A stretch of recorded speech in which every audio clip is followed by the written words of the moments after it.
Let's see what the stew has in store for us today. This is the Misdirected Mark Podcast, a podcast about gaming, game mastering, and entertaining you, our listeners.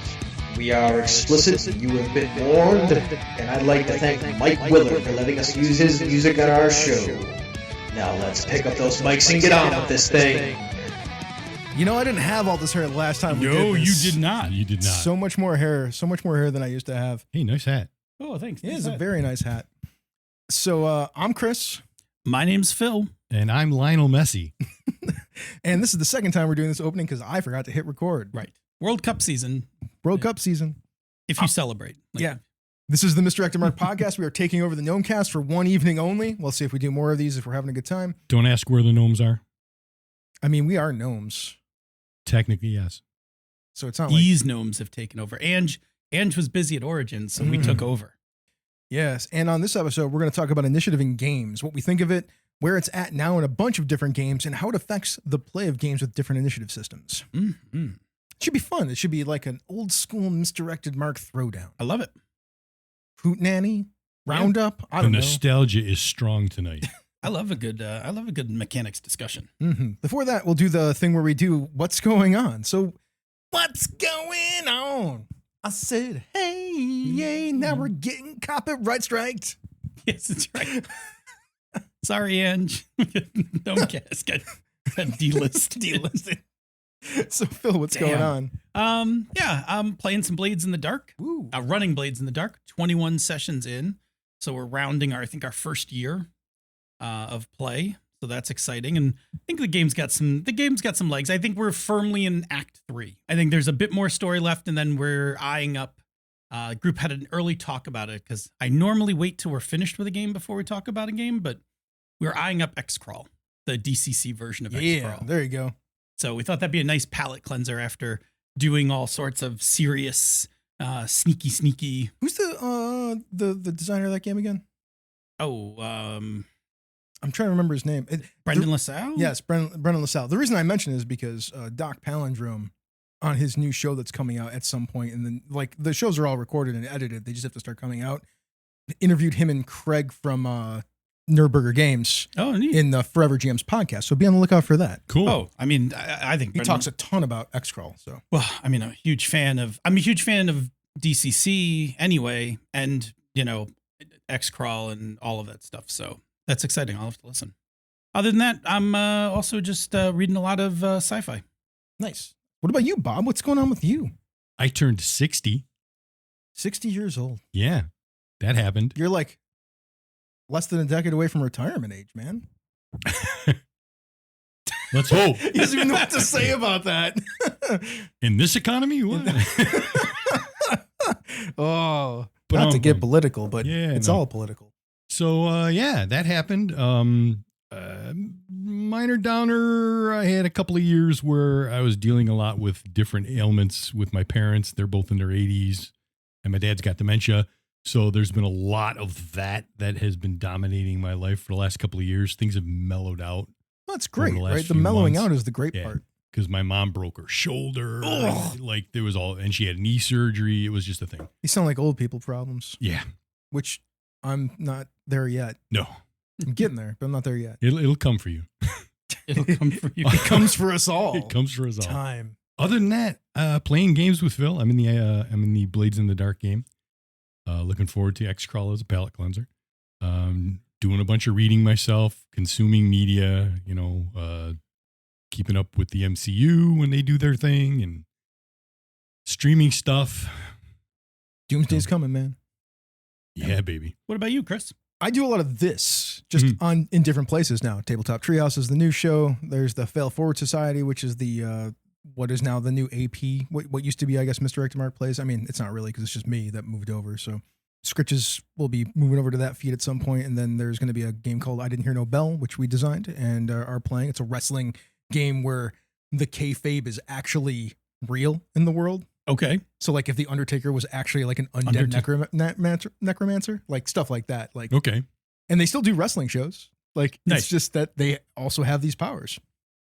I'm looking forward to it. It uses the Kids on Bike system. Oh, okay, cool. Yeah, good times. other than that, like I edit a lot. I play a lot of games. I run playing like 4 different games on different schedules. That's what I do. And I edit a lot of audio and video these days. So that's me. That's the life that I've chosen to live, which I enjoy very much. Put in the code. Boop, boop, boop, boop, boop. I had it somewhere. That was a pretty good approximation, Phil. Yeah, Thank you. Pretty close. So Thank you. When you find it later, you're going to be. I won't even bother. Like, what am I going to do it for? You'll be like, wow, that was remarkably close to the garage. Unless if you watch the video format, which I'll put up on the Misdirected Mark feed, maybe I'll just go put a garage door of something and have it open. That'd be hilarious. So we're going to talk about initiative. Yeah. That's like super Misdirected Mark. Who's going to talk about it first? That's a good That's question. an initiative joke. I was wondering I see what you did there. For the format of the episode, we're going to bring up an initiative type found in games and then talk about how it affects gameplay and the design around it as we relate it to general concepts and then the specific games. And to make things a bit more interesting, we're going to roll a D12 to see which ones we talk about as a kind of initiative for this episode. I have a D12 right here, and I have 12 kinds of initiative that are on a list. Okay. There is also this black chip, which anybody can play at any time to just pick one. Okay. We only get one. Yeah. So use it wisely if you're really hankering for something. And then for funsies, there's this red chip that if you don't like the initiative that we picked, we can put this down and then we will re-roll the D12. All right. Sound good? Absolutely. Do we All right. have to take the result of the second D12? Yes. Man, we're making the game up as we go. So we Just could say yes. pick You either said one. yes. You said yes. Yeah, sure. I said Okay. yes. Yes. Sure. Why not? But first, before that, a definition. Yeah. Initiative is a procedure that establishes who acts, when they act, and how often they act during structured play. I'm going to actually just expand on this a little because you said Sure. procedure, but if we're being very precise, it is both a procedure and a mechanism. Cool. Tell me about the mechanism. Well, because we're going to talk about like 4 of them, right? A procedure is like, structures things, but there's, in some of these, not all of them. we roll dice to establish initiative or exactly. flip cards to establish initiative? Exactly. Right. So so as a mechanic, it has both a procedure. It always has a procedure and then sometimes has a mechanism. Sure. I love it. They probably all have some mechanic that's associated with them to establish the procedure of turn. I could see one that probably There one might be- you could argue one of them doesn't. Oh, you're probably yeah. Maybe One of them is we'll roll definitely it. a procedure. Yeah. Yeah. Without the mechanic. Correct. We shall see. Interesting. Who would like to roll first? Me. Wait, we're not going to roll the D12 to see who rolls first? I rolled a 12. All right, now you're just getting fucking meta. Hey, That's it's the hilarious, initiative right? It's initiative. episode. I did so not we should roll a roll 12. for initiative. I did not also roll 12. So Chris rolls first. By the way, in the Thaka with Advantage initiative, in Thaka with Advantage Discord, we asked what the people's favorite dice was. By far, it was the D12, which is why I chose. Well, this for it this is the episode. barbarian's die, of course. It is Sure. an underrated die. People Yeah. like the way it feels in their hands. I like Kinda I chunky. like the D12 a bunch. All right, let's do 11, which is the shot clock. I'm re-rolling.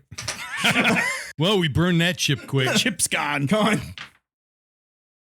I rolled a 12, so fast, slow actions, which is games that I've never played, but you guys have. Maybe not. I don't haven't know if actually any of us played have these. played these. Can you speak to it? I think we are going to have to because we rolled that die. So this comes from like older games too, if I remember correctly. There's like some versions of D&D that have like faster and slower actions maybe. Maybe I'm wrong. But Shadow of the Demon Lord and Shadow of the Weird Wizard, I know there's other games out there, but the idea is that some actions happen in the fast part of the turn. Sure. Yeah. Then there's a slow part of the turn that other types of actions happen in. Sure. So I believe in some of these games, which I've done no research on this stuff. I just put it on there praying to God that somebody would know some of these things, Or but we we could wouldn't- talk or we about wouldn't it. roll it. Or we wouldn't roll it. I don't know if you guys remember the trauma of it, but if you remember, I think I'm going to say this and the internet will correct us, but in Gangbusters, I believe there was fast, slow Oh action. my God, that was like a decade ago. Like if you were shooting guns, you went before the people punching. You know what? There's another version of this in Call of Cthulhu, right? Because if you shoot guns, you get 50 to your dexterity, which is how you track initiative. It's not exactly what I was talking about, but it has that modification to it, which essentially creates fast, slow actions. So like sword strikes using a dagger, things like that, in those games would be fast actions. Sure. And then casting bigger spells and whatnot, or like using Two-handed battle axe. certain like running across the battlefield. Those would probably be more like slow actions. Yeah, so I would say that as Boy, we're gonna get corrected a lot on this one. yeah, people can correct us. Please. What a bunch of hacks these geezers are. Hey, just so that you know, one time we did a martial arts episode so bad it spawned a whole other podcast and game, I believe. Did Sword Opera come from because of that? No, but the Did they make a game out of that? I don't know. I think so. Well, anyway, at least the podcast yeah. came around from And it was a eventually. popular podcast. Yeah, so we like Jianghu Hustle. yeah, sometimes we like to be wrong. But anyway, for me, right? So this falls into one of those simulation categories, right? So this is trying to approximate the types of actions that happen in combat, right? So it's weighting your choice of action to determine when you go in the turn. Yes. Yeah. And I think aside from just simulation, it's also trying to give gameplay for like things that will probably be more impactful happen later in a turn, so people can have a chance, if they can see it coming, have a chance to deal with it before it happens. Sure. With their slower action. Also, there's kind of quicker actions. there's kind of a balancing action here, right? So if I'm going to use like a high damage heavy weapon, Mm-hmm. then the penalty for that is that I go later. Yep. In the initiative, where if I use a lighter weapon that does less damage, my advantage is I get to go first. Yep. Right. So it gives that striker tank. Uh-huh. Kind of.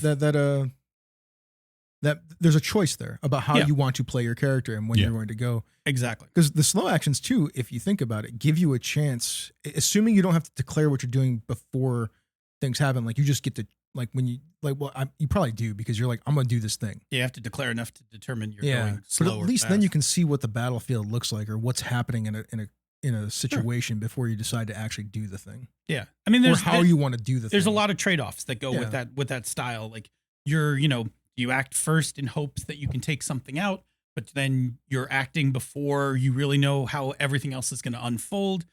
You hang back and try to, clean up, but in doing so, you could potentially be a target multiple times. Mhm. Those kinds of things. Yeah, I'm with you.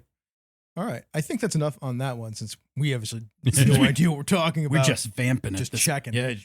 Using the Shadow Dark version of initiative, I will pass the die around the table clockwise. Okay. I will roll one, hopefully. And if it's 11 or 12, we'll just move it to the next thing, which is cyclical. I have rolled a 1. That's popcorn initiative. Oh, I love Popcorn Initiative. You want to start? Yeah. Popcorn. So Popcorn Initiative is a player. Somebody goes first Mhm. and then picks the next person to go. So I take my action and then I'm like, okay, I set him up. My first experience from this was Marvel Heroic. Mm-hmm. So, I hit the guy up in the air. Bob, you take it. Yeah, so I'm going to blast him because he's been set up in a precarious position where it's easy. So I blast him. Then I'm going to suggest that you pick the bad guys so they don't get to all go Yes. in an order and then get to go again before we Exactly. get to go. Because if you do all of the heroes first, then all of the villains get to go in order before you get to go again. So this one is a narrative mechanic. Yes. This one, there's nothing simulated. It's also strategic, but we'll get to that. Oh no, definitely strategic, but it's not trying to simulate anything. No. It's literally just saying like, what is the most interesting next person to go? Oh, man, you're hitting on that GNS theory thing real hard, aren't you? I'm with you. I mean, I get why people go there. Well, I mean, because I do think that certain games will suit certain initiative systems Sure. based on the rest of the mechanics. Mhm. Marvel Heroic, Fate, and things like that do really well with this popcorn system. Because it can simulate comic book. Yeah, and because you're really in the narrative, like you're really playing more on the narrative side than you're trying to simulate what's actually happening. And by simulate comic book, I mean like when you take a turn, it's like a panel or two on a comic book. Yeah. And then Yeah. when Yeah. the turn's over, then you've had your page or your 2-page. And sometimes, like, it is more exciting to, like, especially if you know you have the villain on the ropes, to just stack up and everybody Hope go. that everybody gets it done. Yeah. Yeah. Or you're in a Otherwise- precarious position where you're like, oh boy, maybe we should all go and see if we can clean this up before. Exactly. And if Yeah. we don't, Then we're going in to pay trouble for it on anyway. the next turn. Especially if you get something like we were talking about Outgunned earlier at dinner. Imagine if you all stack up a bunch of hits on a guy because you're playing with Popcorn Initiative and there's a mechanic in there that gives you points to spend, and then you have like 4 points to spend like right there, assuming that you don't get to spend them right away. I mean, I'm talking out of my butt when it comes Yeah, to no, Outgunned. you actually get to hold those. Oh, cool. The So- adrenaline. Yeah, points. Just hold those adrenaline points till it's your turn and be like, oh, if I survive, I'm just gonna wallop them. So I think it's important. I think it's important enough to say that there's a strategy behind every initiative system. Yes. Like there's always a strategic decision to make because you are talking about the order of actions. And unless the game has one of those rules where if somebody's reduced to 0 hit points, they still get their full turn. Most games don't have that. I've seen games in the past try to do that where it's like, oh yeah, even if you win the initiative and you kill that guy, he still acts this turn and dies at the end of the turn. Yeah, there's not a lot of games that do that anymore. No. So there's a real strategic advantage in games that are using attrition mechanics to get that initiative, run out the points on the bad guy in order to end, to win the conflict. Yeah, the only thing you have to be worried about in like popcorn is, like we said before, is if you all go and you don't get the job done, then they can just come back and use all of their people at the end of the round and at the beginning of the round if they want to. Right, because they can just pick themselves again. Correct. Yeah. Interesting. Yeah, that gets ugly. But it's a fun one if you are not playing something super tactical, and if you are playing something that's a little more narrative, loosey-goosey kind of thing, popcorn can be a lot of fun. Yeah, it can. It's solid. Like it works. It does what it does. Like yeah, pretty well. I wouldn't use it in every game, but for the games that it shows up in, it's usually a pretty decent choice. I actually like, because of the technology that we have, and I do use the word technology for games when it comes to design and whatnot. It's one of those ones I would barely use these days. I can't think of too many games that I like to play that are effective. Like Marvel Heroic, I would still use it for that because it makes sense. Yeah. Because what it's trying to simulate, Sure. what's the genre it's trying to portray. Yeah, I agree. I think that It's also really effective when you have fights that can span different scenes, because that way it can keep people involved. It helps you teach you camera switching. Yeah, I mean, it actually does some little bit of spotlight management work and things like that. Yeah. Do we want to do another one? Of course. We should do another one. Obviously. Bob, roll something good, Bob. I have rolled 7. A 7 is side based. Oh, sure, like the old days. Yep, and the OSR stuff and so side based. You roll at the beginning, and you either get it or you don't. The GM rolls for the opposition, yep, and then one person on the other side rolls for your side. It's usually a D6s in the old games. Yep, and either you all get to go or they all get to go, and that's cool because you can. It's a lot of teamwork at that point. Yeah, you could really just like manage to set things up. And also figure out how you want to position yourselves when it's not your turn so that you can really protect people that need to be protected also. Relatively simple. There's usually, in the implementations I've seen it, maybe some of the newer OSR games add modifiers and stuff. It's usually pretty simple. Like you said, like roll a D6. So there's not a whole lot of extra strategy. There's just like roll high and let's hope we seize initiative.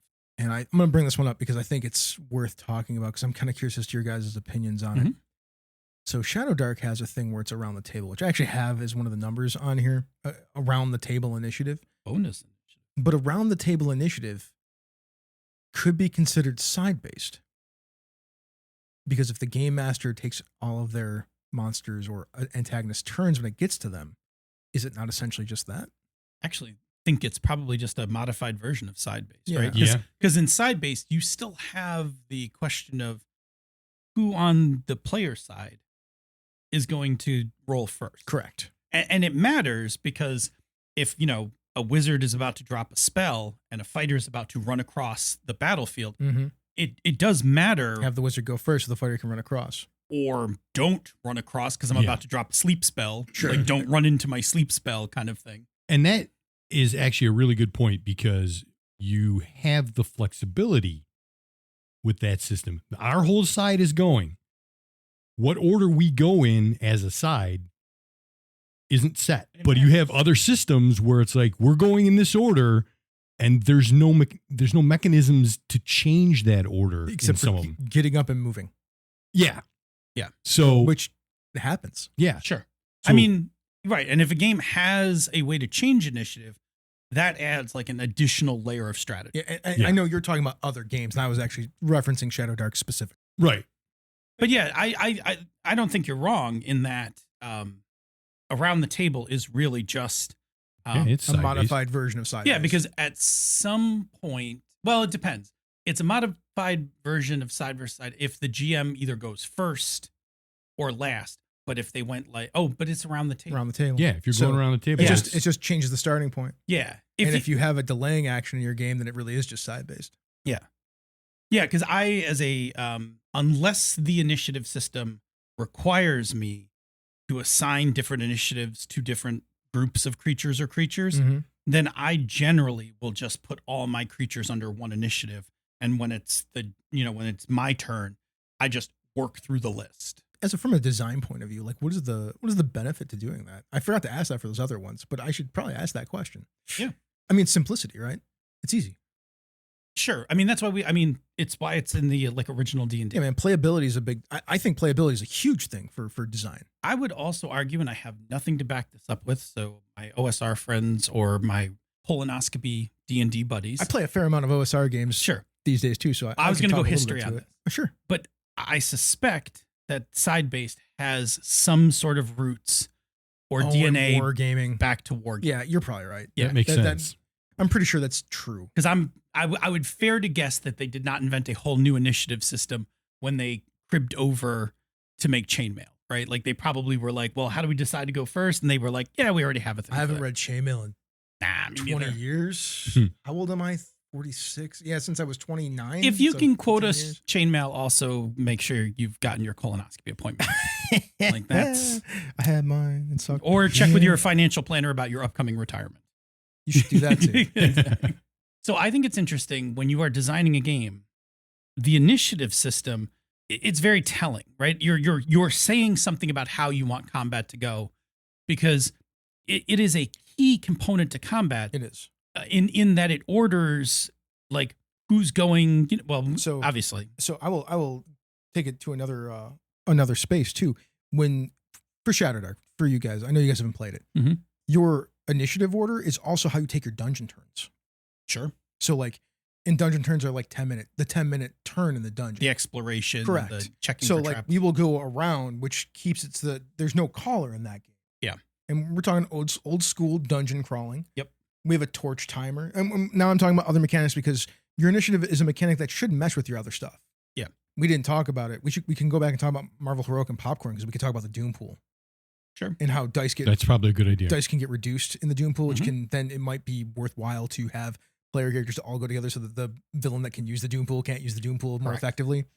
Then it's spotlight management then too. Mhm. So that's what it does in that game. That's why I'm bringing it up. I don't think it's a trivial decision when you're designing your game Me neither. to talk about, which initiative you want. And I would fair to say that, for any of the games on this list, if you go ask the designer, there was a very specific thing they wanted, Mhm. either a particular style of play at the table. If we talk about, just to drift on the list a little here, talk about Savage Worlds, that flinging cards like a Western, Man, I hope somebody freaking rolls those dice.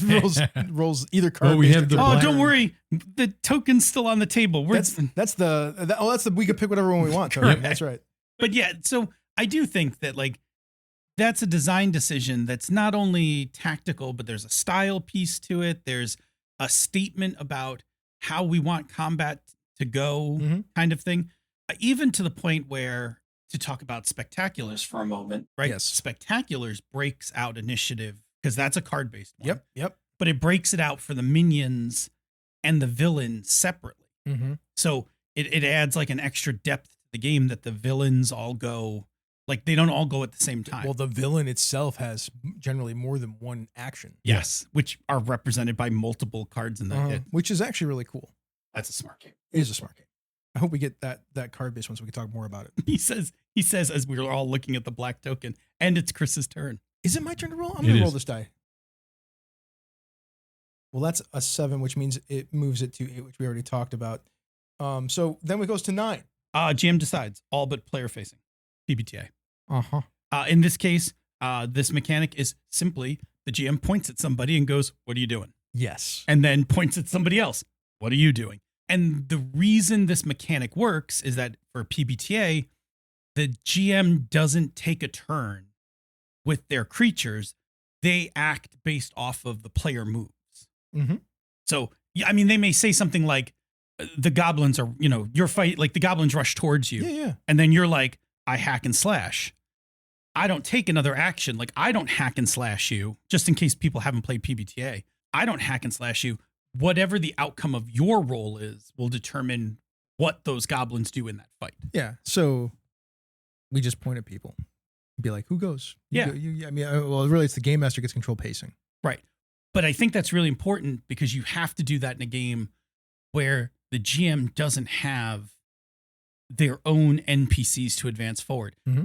If we were playing 3rd edition and I just pointed who I wanted to go and, it'd be almost like popcorn. Those game mechanics don't. Yeah. They don't like they fall apart quickly. Yeah. Because I'm like, oh, I'm not picking you. Right. Because you have death spell ready. I'm going to go pick on Bob because he's down to 3 hit points. So to summarize, I suppose what you're getting at is like putting the spotlight on somebody. These game mechanics have to have something that can actually hit back. So the die roll has to be an all-in-one. It's all player facing. And not only is it all player facing, but the die rolls that the player makes, the randomizer that the players are using, even the prompt that the player might have to be answering has to have the option for the game master to potentially interfere if the dice or the prompt is chosen in a certain way. Yeah. Pretty much every Forge in the Dark, PBTA, Cart from Brindlewood game is that. Yeah, because in these cases, specific initiative doesn't really matter. Sure. Yeah. I mean, there is no a timed order isn't. Mm-hmm. You're just like, all right, what are you doing? But from a design point of view, that means like everything else you design has to have generally some way for the game master to access play. Yeah. I mean, I think one of those struggles when you go from a more traditional game into one of those games is that when you're the GM, you don't do stuff. In PBTA, you need to wait for that 6- for you to make the move, right? On a 7 to 9, the player usually picks the thing. Sometimes. Right. Sometimes the GM gets to do a thing. Depends on the move, right? Right. But, for instance, like Dungeon World Hack and Slash.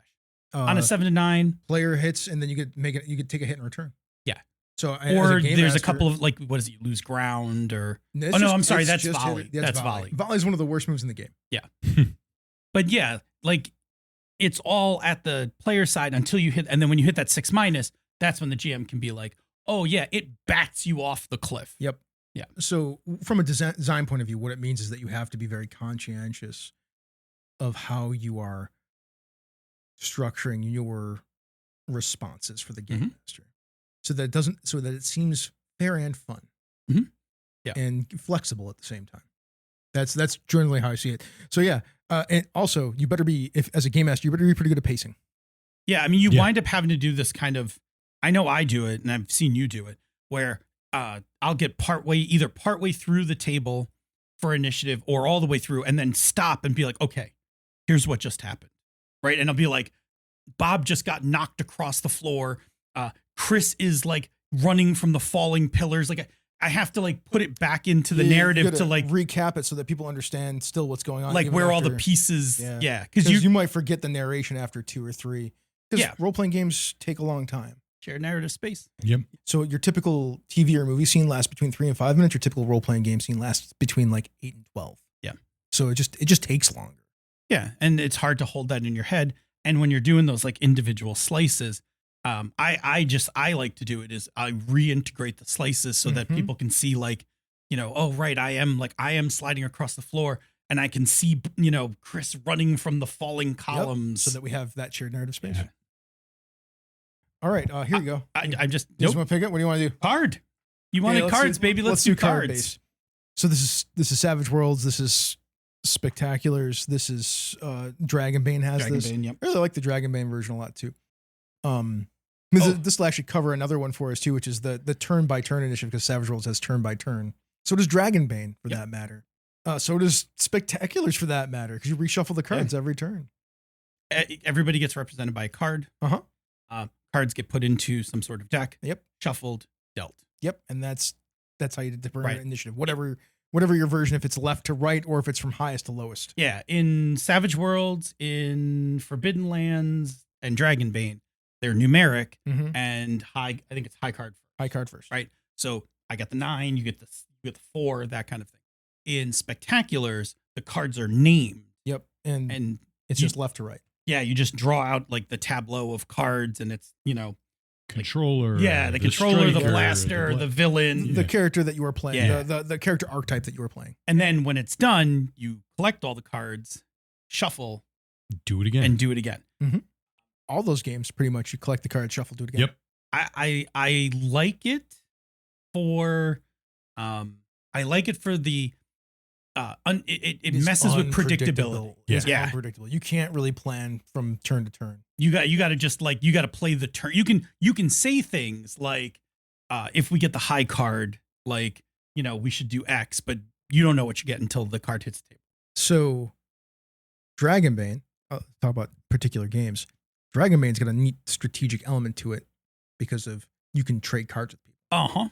Yes. So that's a cool thing about card-based initiative there. In fact, there would be the thing where we would take the Bard and have them go like first in one round and then last in the next round after using their ability that gives everybody advantage or gives a bunch of people advantage on their rolls.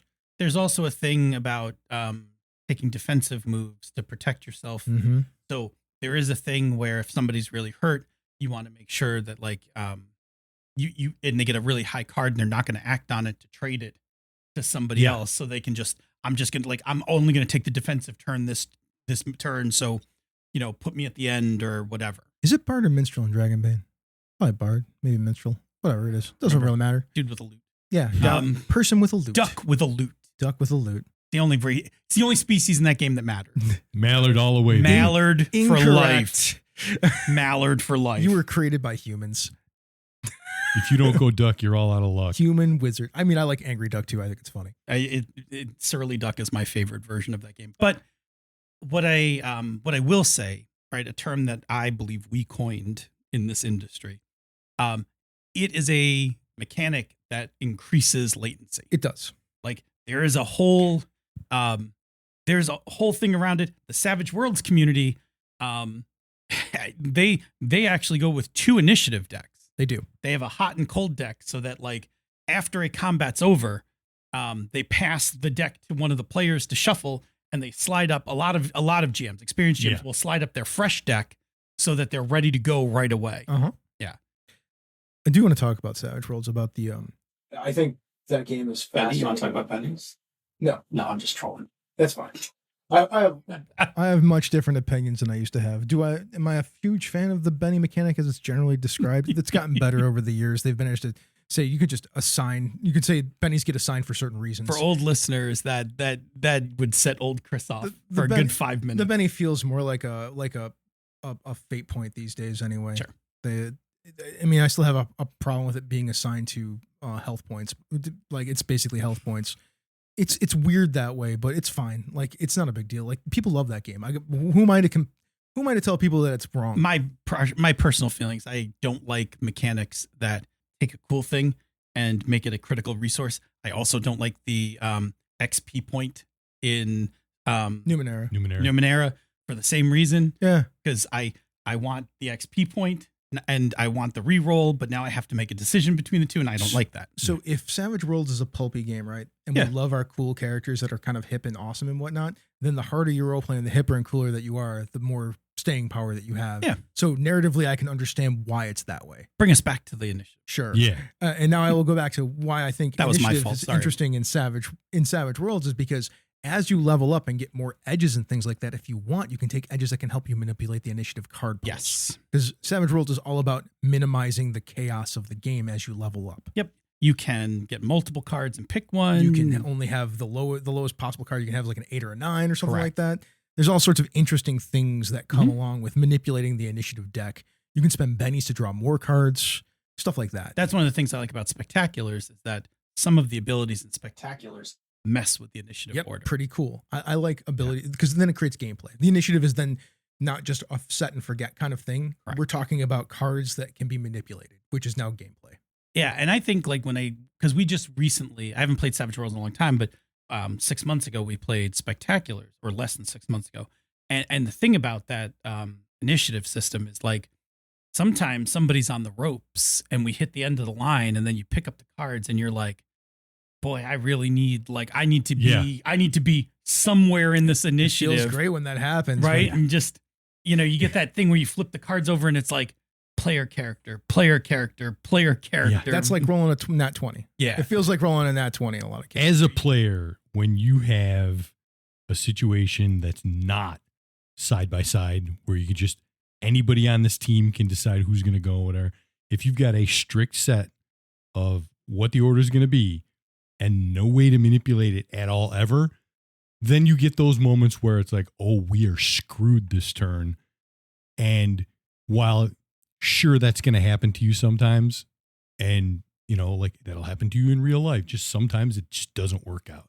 Mm-hmm. But when you're playing a game, it always feels a little better as a player to be like, oh, we have an opportunity where we could fudge that a little bit by going, oh, I got a thing. I can switch you from there to there, and that'll save our butts. You mentioned a thing that I wanted to bring up, the latency thing, but it's the latency versus gameplay thing. I'm willing to acquire more latency in a game design or a game that I am playing if the gameplay is enjoyable and fun for the table. Sure. And by fun, what I mean is, because fun is subjective. Fun is like the gameplay is enjoyable for everyone at the table. Yeah. I don't think I don't think there's a problem with it. There just is this thing that like, It's a trade-off. If you hit the shuffle part of the turn, like then you got to like stop and pick them all up. And if you're just dealing off a deck, you can go pretty fast.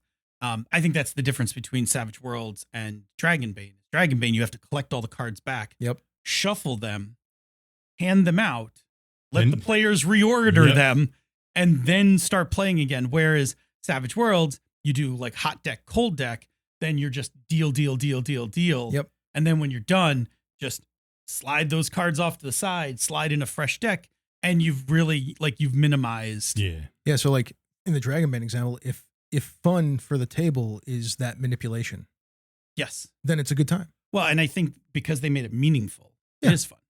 Going back, to turn of the century, right? 3rd edition, the first couple of manipulations to like hold action, those kinds of things where you had like just only very crudely could manipulate the order was became interesting though, like holding an action or readying an action, that kind of thing. Yep.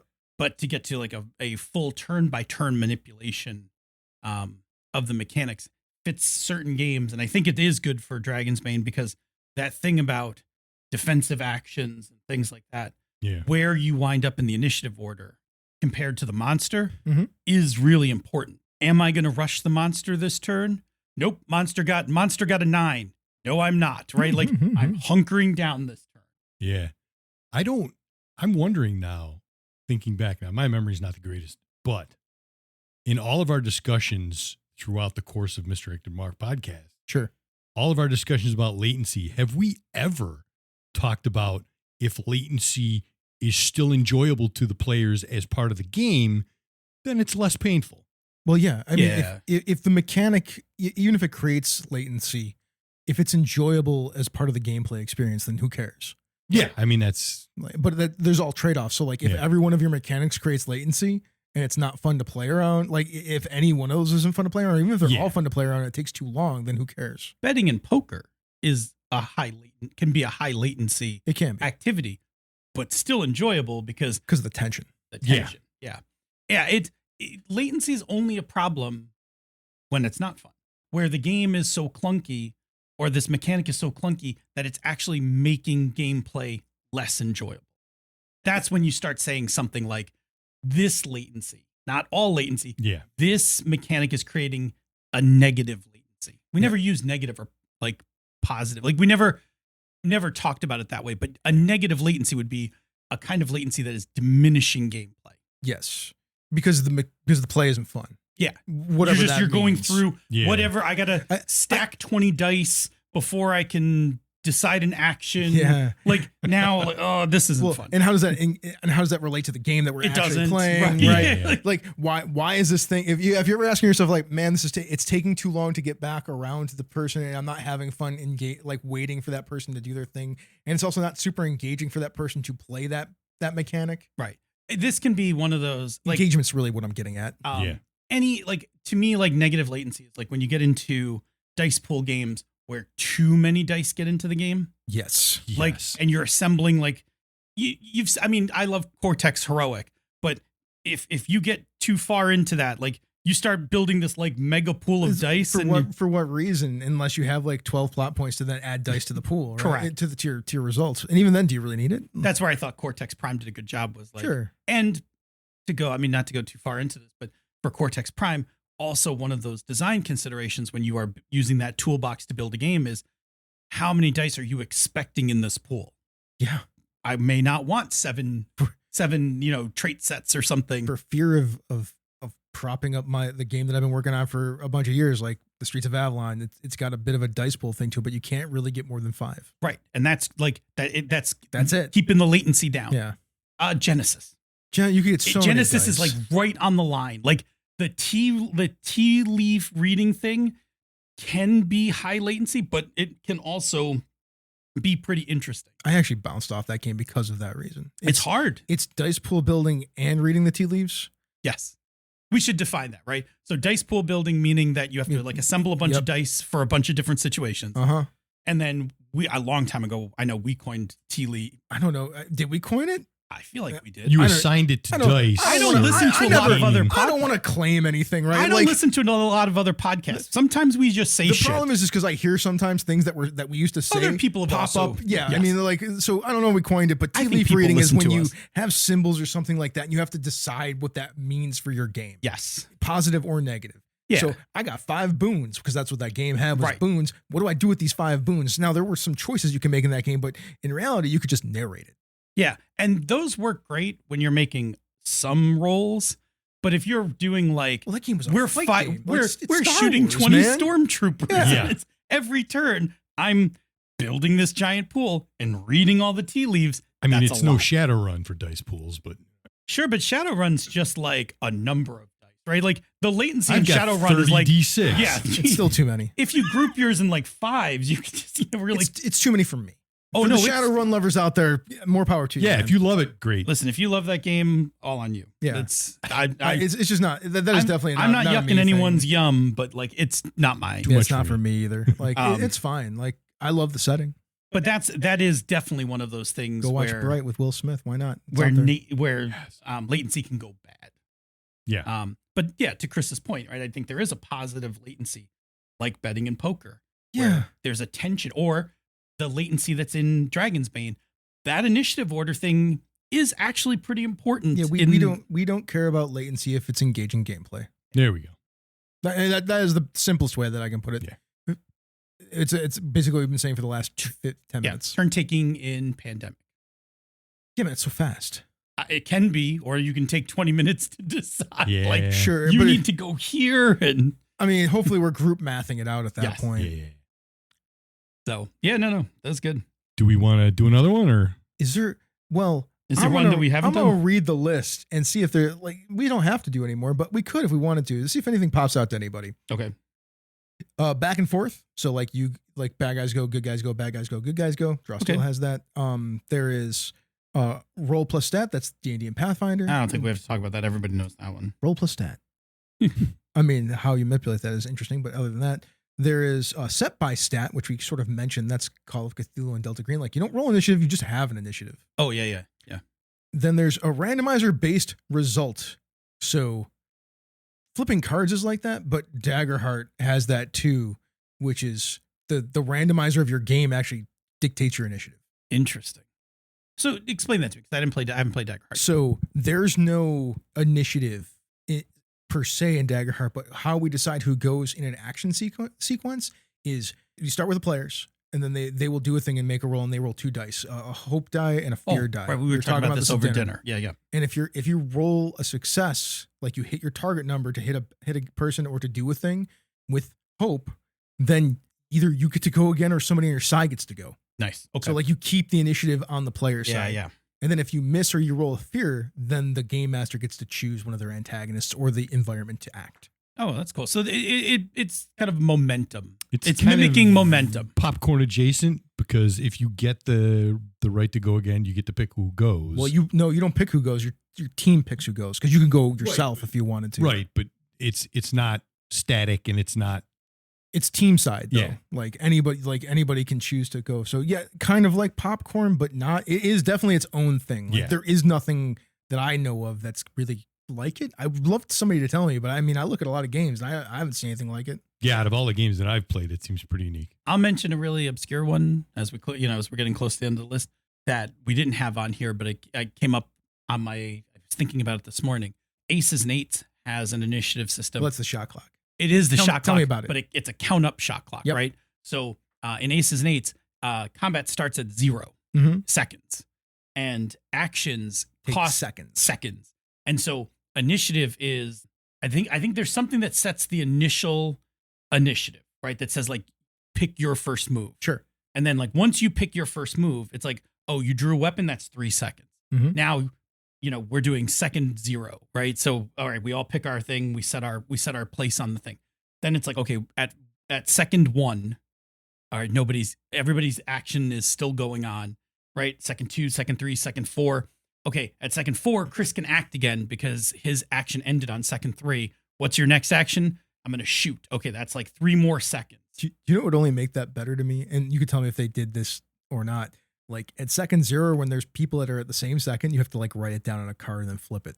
I don't think that I don't remember how it sets the initial order, because once everybody picks theirs, then the clock just drives the rest of the play. Sure. Yeah. But I don't know what messes with that initial. So what if like 3 people are at second 5? They all go simultaneously. Correct. So like it'd be fun to like everybody flip. Yeah. That way, because you don't know. Yeah. I mean, but that's one of those things where I believe like if we all go on second 5 and one of us kills the other one, the other one still gets to shoot. because it happened simultaneously. Correct. Yep. That's why the flipping of the card would be Right. cool. On second 6, you die. Yeah. It's interesting. Bob and I played it in a demo many years ago.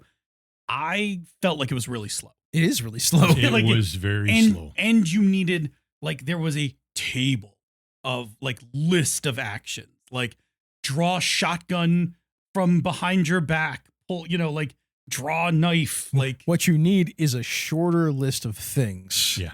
And any weapons that you have maybe have like modifiers to it. And you don't do it in seconds, you just do it in units. this is where now we're designing games. this is where an Yeah. app would just rule that game. Like you put your action in and the app just tracks like who comes and just tells you like, Chris, you're next. Like we're on second 13. Chris, you're up. And then Chris picks an action, touches the app. Bob on second 16, you're up. Yeah, we played it and it was like, it was designing this game in my head now. it was a lot. Yeah. I think modern technology could make that a lot friendlier. I think you do with like if you had a small deck of cards, it was actually like, how many actions are there really in a sequence? Like potential actions. This in a game fight was like sequence. high simulation. I know Yeah. they're like high simulating, but like, is it like it's attack, move, drop, other stuff. other stuff? Yeah, yeah. I mean, if it's other stuff, then you just flip other stuff and as the card, like put Yeah. it down and flip it and be like, okay, what other stuff are you doing? Then the game master can adjudicate how long it Yeah. takes. It was a lot. That'd be Interesting, though. Interesting. And that, Feng Shui is the other one that shot clock. yeah, that's only the beginning, because that game is also the one when you shoot somebody. Flip cards. No, you take a silhouette and you put this overlay on it, and then when you Figure out roll where and to I hit. think it's roll and draw a card, it tells you like what quadrant you hit, and like it coordinates on a grid where the shot lands, and then based on the silhouette you're shooting at, you determine like, did it hit the person or not? See, So that person. Super Do you remember the football game where somebody would take the offensive card and somebody take the defensive card, put it down, and then flick the football thing, and it would go back Right. and forth? That's what it is. Like it's that game. Somebody played that game and was like, why don't they make that a role playing game mechanic? Aces and Eights is a lot of game. There's like 10 subsystems to it. Like if you want, like if Gangbusters. you just want to get your hands in it and just like do it like a million things, Man. that game's got something for everyone. that was a chunky book. I've heard people who like Western games say it's a pretty accurate, like if you want a real Western experience, like it gives you that. But Yeah. to me, that game always was like, ooh, that's a lot. Is there anything else we want to talk about concerning initiative? We talked about the combat strategy of it. Uh-huh. I think there's actually another piece to initiative. mean, In that it creates Half mentioned dungeon turns. Yeah, no, I was actually thinking of it creates table management. It does. The whole purpose, like as I remember from being a little kid, right? The whole purpose of initiative is that we don't all start yelling out what we want to do first, That's true.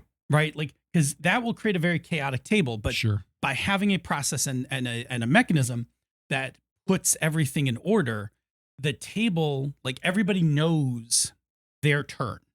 Like we all take our turn properly because initiative told us this is the order we take it. So besides the tactical part of your character and stuff, it's actually also managing the information and the order and actually reducing the chaos at your table. Mm-hmm. Yeah. So that's I think a key reason why you should have any initiative system for that purpose. I agree. Because it manages things Yeah. for you. Helps you manage stuff. Yeah. Unless you're using Spotlight Initiative. I mean, then you're the the man. initiative. Like you're the initiative order. Don't have 27 subsystems in your game if you're doing that. Well, every move is a subsystem. Yes. That's why I like Blades. Not as many moves, just the one. Took me a while to get used to that. I'm now much more comfortable. Anything else from you, Bob? I think we hit it all. Mm-hmm. Cool. Well, thank you everybody so much for listening. If you enjoyed this podcast, you're not going to get much more content like it unless we decide to do another one. If you really like this, tell Ange, and the Misdirected Mark will hijack the Gnomecast again. Yeah, maybe in like 3 months. Or one day we'll hijack pandas or Whatever. like we could just Hijack show up. something. Wow. We're like the Spanish Inquisition. We just- Like, Nobody expects the Misdirected Mark podcast. That's maybe, right. maybe we'll bring Jerry next time, or maybe we'll leave him at home. We'll decide. We'll Yeah. think about it. I don't know. Like, feel free to leave some feedback. There's a Slack channel Yeah. if you're in it. If not, Yeah, feedback. you could join the Thought with Advantage Discord. That's a good way to get a hold of me. Yep. I don't know. There's that's it. That's really what you do. There's a Patreon. I suppose you could go back that. those are always nice. That's a nice way to help out the show. Yeah, I think it's still patreon.com/MMP. If you know, you know. Yeah, if you know, you know what that means. Means it's hard to change that URL. It means it's hard to change the URL. That's pretty much what it means. That's what it means. That's what it means. Um, Good stuff. cool. Since we've reached the bottom of the initiative order, this combat round is over. This podcast is over. Thanks, Ange, for letting us hijack your show. Mic drop. We out.